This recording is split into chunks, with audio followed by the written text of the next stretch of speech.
পাটোয়ারির specially পাটোয়ারির ব্যাপারটা নিয়ে, যেটা পাটোয়ারি যে সমস্ত কথাবার্তা বলছেন অ্যাগ্রেসিভ ওয়েতে বা ট্রল করে কথা বলছেন, এটাকে আমরা যদি একটা ট্রেন্ড আকারে ধরি, তরুণদের একটা ট্রেন্ড। এখন একই কথা আমি যখন বলছি আমার ভালো লাগছে, যখন আপনার বিরুদ্ধে বলছে একই কথা যখন আমার বিরুদ্ধে বলে তখন আমার ভালো লাগে কিনা, এটা হলো প্রশ্ন।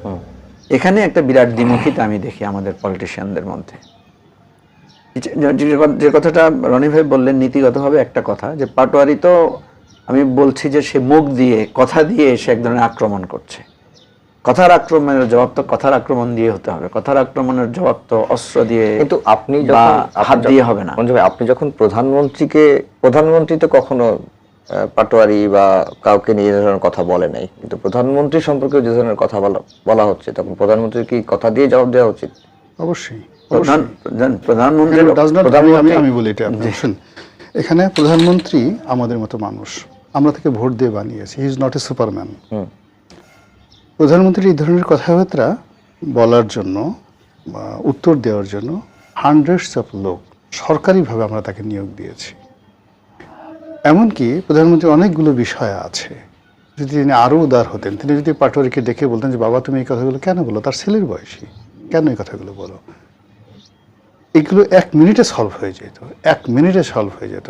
এখন একজন প্রধানমন্ত্রীকে হলেই তাকে বলা যাবে না, মন্ত্রী হলে তাকে এই কথা বলা যাবে না, আর যখনই একটা লোক ক্ষমতা প্রাপ্ত হবে সঙ্গে সঙ্গে তেলের বস্তা নিয়ে তার পরিবারের বিষয়ে আমি একটু বলি কি, এই কথাগুলো বলতে এখন অনেকে অস্বস্তি বোধ করবেন, কারণ তো প্রচুর গালাগালি আমাদেরকেও শুনতে হয়।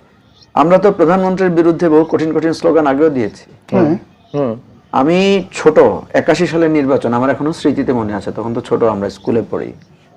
সেখানে আমি দেখেছি কামাল হোসেনকে, ডক্টর কামাল হোসেন প্রার্থী ছিল সেবারে, ডক্টর কামাল হোসেনকে শেখ হাসিনাকে নিয়ে খুব নোংরা স্লোগান শুনেছি। ঠিক আছে, 1 নাম্বার আমি বলি আপনাকে। 2 নাম্বার হচ্ছে এরশাদকে নিয়ে, ইভেন বেগম খালেদা জিয়াকে নিয়ে তার এক সহকর্মীকে জড়িয়ে নোংরা নোংরা স্লোগান শুনেছি।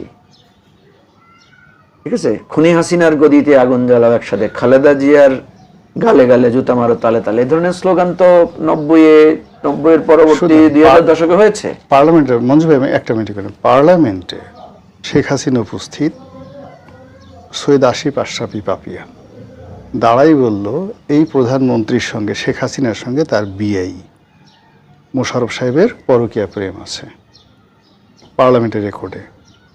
এই পরকীয়া প্রেমের কারণে এই বিআই মানে বিয়ের কোলে সারাক্ষণ গিয়ে শেখ হাসিনা বসে থাকে, আর এই কারণে করছে কি, মানে তার বিআই নিজের হাতে গলা টিপে তার বউকে মেরে ফেলেছে। বলেন পাপিয়ার কি করেছে শেখ হাসিনা, এটা তো রেকর্ডে সমস্ত কোটি কোটি মানুষ দেখেছে। শেখ হাসিনা নিজেও তো খুব কুৎসিত ভাষায় খালেদা জিয়ার সম্পর্কে পার্লামেন্টে বলেছে, বাইরে তো বলেছেনই অনেক কথা, পার্লামেন্টে বলেছে। আমি যেটা বোঝাতে চাচ্ছি, আমরা যে স্লোগান দিতাম, অমুকের গালে গালে জুতা মারো তালে তালে, অমুকের চামড়া তুলে নেব আমরা, অমুকের গদিতে আগুন জ্বালাও একসাথে, এই ধরনের উস্কানিমূলক, এই ধরনের অ্যাগ্রেসিভ স্লোগান তো আমাদের দেশে হয়েছে। এখন সেগুলো সঠিক হয়েছে কিনা, কি পরিস্থিতি হয়েছে সেটা একটা বিষয়। হঠাৎ করে মানে পাটোয়ারি যেগুলো বলছে এগুলো খুব অন্যায় বা খুব হঠাৎ করে আমাদের কানে লাগছে, বিষয়টা কিন্তু এমন না। এই ধরনের চর্চা ছিল। গোলাম আজম সাইদি বাংলার ইহুদি, গোলাম আজম সাইদির নামে, নিজামীর নামে খুবই অশ্লীল স্লোগান হয়েছে। কেন নিজামীর জামাকাপড় ছিঁড়ে ফেলা হয়েছে না, গোলাম আজমকে জুতা মারা হয়েছে না, তারপরে আপনার এই যে মির্জা ফখরুলকে জুতা মেরেছে না, এই যে আমি আজকে ছবি দেখলাম সেটা ইয়াতে, এই কোন একটা জায়গায়। এখন কথা হচ্ছে যে আমরা হঠাৎ করে এই কালচার। আরেকটা জিনিস বলে নিই, শেখ হাসিনা গেছে বিরোধী দলীয় নেতা, তার ট্রেন আক্রমণ করে ঢিল মারে তার মাথা ফাটাই দিছে না, এই যে যেখানে যে নাসিরুদ্দিন পাটোয়ারি সেখানে গেছে। আফজাল, আপনি তো এইটুকু আপনি রিপোর্টিং করেছেন, তাই না? আপনি বলেন, মানে আমি রনি ভাই যেভাবে অবলীলায় বলতে পারে আমার একটু বাধে আর কি। বেগম খালেদা জিয়াকে নিয়ে তারই একজন সহকর্মীকে নিয়ে খুব নোংরা নোংরা কথা বিএনপি বলেছে, আওয়ামী লীগ বলেছে। আবার শেখ হাসিনাকে মানে তার কোন একজন সহকর্মী রেন্টুকে নিয়ে, রেন্টুর ফাঁসি চাই বই ছাপাইছে না। এখন কথা হচ্ছে রাজনীতিতে যারা ক্ষমতায় থাকে, যারা পরিবর্তনটা থাকে, হ্যাঁ, এখন কথা এই আপনাকে তুলতে হবে যে আমাদের যে ভুলটা হয়েছে, আমরা অনেক করেছি, এরশাদের বিরুদ্ধে আন্দোলন করেছি, বিএনপির বিরুদ্ধে আন্দোলন করেছি, আওয়ামী লীগের বিরুদ্ধে আন্দোলন করেছি। অতীতে এই ধরনের উত্তেজনামূলক স্লোগান আমরা দিয়েছি, একজন আরেকজনকে করে দিচ্ছি। আমাদের একটা জায়গায় আসা উচিত ছিল যে এটাকে আমরা কন্টিনিউ করব নাকি থামাবো। আপনি দেখেন আমাদের এখন নতুন ফেনোমেনা দেখা দিয়েছে, এআই বানিয়ে বিচ্ছিরি সবাই সবার সম্পর্কে করছে। অবাক হয়ে যাই আমি যখন বিএনপি লোকদের সাথে বসি, ওনারা অবলীলায় অস্বীকার করেন যে আমাদের কোনো বট বাহিনী নাই। আবার জামাতের লোকদেরকে যখন আপনি জিজ্ঞেস করবেন, জামাতের লোকেরা বলবে যে না, আমরা তো কোনো বট বাহিনী যা চিনি না। তো আপনি বিএনপির একটা লোককে আমি বলি যে আপনি আজকে পত্রিকায় বা ফেসবুকে লিখেন যে আপনি আজকে থেকে বিএনপি করেন না বা বিএনপি পদ থেকে পদত্যাগ করেছেন, এটা লিখে দেখেন, তারপরে বুঝবেন বিএনপির বট বাহিনী আছে কিনা।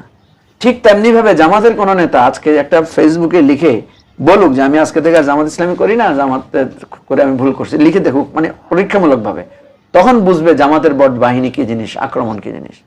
এই জন্য আমার কথা হচ্ছে যে নাসিরউদ্দিন পাটোয়ারিকে যখন ছাত্র দলের ছেলেরা ডিম মারে, ঘেরাও করে, এইটা যখন এদের কাছে খারাপ লাগে, তেমনি ভাবে সালাউদ্দিন সাহেব যদি কোথাও যায় সেখানে যদি দলীয়ভাবে করা হয়, আমি মনে করি কালকে সালাউদ্দিন সাহেবেরকে মানে যেভাবে ভুয়া স্লোগান দিয়েছে সেখানে শুধু দলীয় ছিল লোক, আমার কাছে মনে হয় না। আমার কাছে কিছু মানে সাধারণ জনগণকেও আমরা সেখানে দেখেছি। এখন তো মহা মুশকিল, কারণ কোনটা সাধারণ জনগণ কোনটা দলীয় লোক এটাও তো বোঝা। আর পাবলিক যে কোনো সুযোগ পাইলি আরাম পেয়ে লাগায় দেয় সেটা। ঠিক আছে, আমি আপনার কথাটা শুধু এখানে বলতে চাই, সেটা হচ্ছে যে আমাদের এই জায়গায় অনেক সময় হয় না, ওই যে বলে দাগ থেকে যদি ভালো কিছু হয় তাহলে দাগই ভালো। এই যে দাগগুলো পড়েছে, আমাদেরকে সবাইকে একসাথে হয়ে বলতে হবে যে এটা তাহলে আমরা বন্ধ করি।